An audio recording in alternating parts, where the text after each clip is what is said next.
Salaud Dakar, Beuzambourg. 40 jeunes maliens condamnés avec sursis et sommés de quitter le Sénégal. 40 jeunes ressortissants maliens ont comparu, ce jeudi 11 septembre, à la barre du tribunal d'instance de Mbour. Ils sont poursuivis pour vagabondage. Ils ont tous été condamnés à 6 mois de prison avec sursis et ont 3 mois pour quitter le territoire sénégalais. Présentés en 2 groupes à la barre, Sékou Sidibé, Aïssatou Bamba et leurs compatriotes ont expliqué être venus au Sénégal dans l'espoir de trouver du travail. Seule une minorité d'entre eux détenait des pièces d'identité en règle. Le parquet a insisté sur la nécessité de respecter les procédures légales de séjour. Surtout que, dans un contexte de terrorisme, on ne peut pas venir dans un pays sans aucune base légale. C'est vrai que nous sommes de la même sous-région, des pays frères, mais nous n'accepterons pas que nos vies soient mises en danger. Les Sénégalais sont partout, mais ils ne voyagent pas de cette manière. À la barre, Aïssatou Bamba a expliqué avoir rejoint Sali pour travailler dans l'entreprise Cunet, spécialisée dans le commerce en ligne, précisant même avoir fait venir ses sœurs. D'autres jeunes affirmaient exercer comme maçon ou informaticien.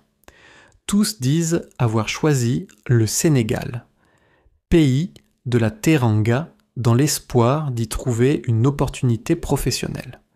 Alors qu'ils franchissent les frontières pour s'installer à Mbour, de nombreux Sénégalais, eux, bravent l'océan dans des pirogues pour tenter de rejoindre l'Espagne. Auteur, Kadi Ndoye, publié le jeudi 11 septembre 2025-. Assemblée générale de la FSL, Gris Bordeaux salue la suspension du processus électoral. Le climat tendu qui entourait l'organisation de l'Assemblée générale élective de la Fédération sénégalaise de lutte, FSL, a poussé le ministère des Sports à réagir. Une décision de suspendre momentanément les activités menant à la mise en place de la Fédération de lutte qui est bien accueillie par le président des lutteurs en activité. À travers une missive adressée au président du CNG, Malick Ngom, la direction des sports a annoncé la suspension du chronogramme électoral jusqu'à nouvel ordre. Une décision justifiée par la volonté d'on peut assurer la transparence et la légitimité du processus. Cette mesure fait suite aux plaintes de plusieurs acteurs de la lutte qui dénonçaient un processus jugé opaque.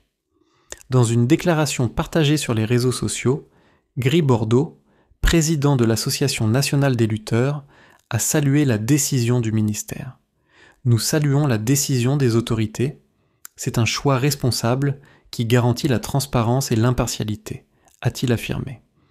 Le lutteur a également invité ses pairs à rester mobilisés et ouverts à la concertation pour bâtir ensemble un avenir meilleur pour la lutte sénégalaise qu'il qualifie de patrimoine du peuple sénégalais, symbole de culture, de paix et d'unité.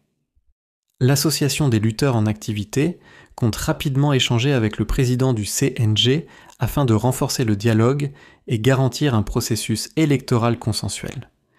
Cette suspension, perçue comme une victoire pour les acteurs mobilisés, pourrait ouvrir la voie à une réorganisation plus inclusive de la future Fédération sénégalaise de lutte.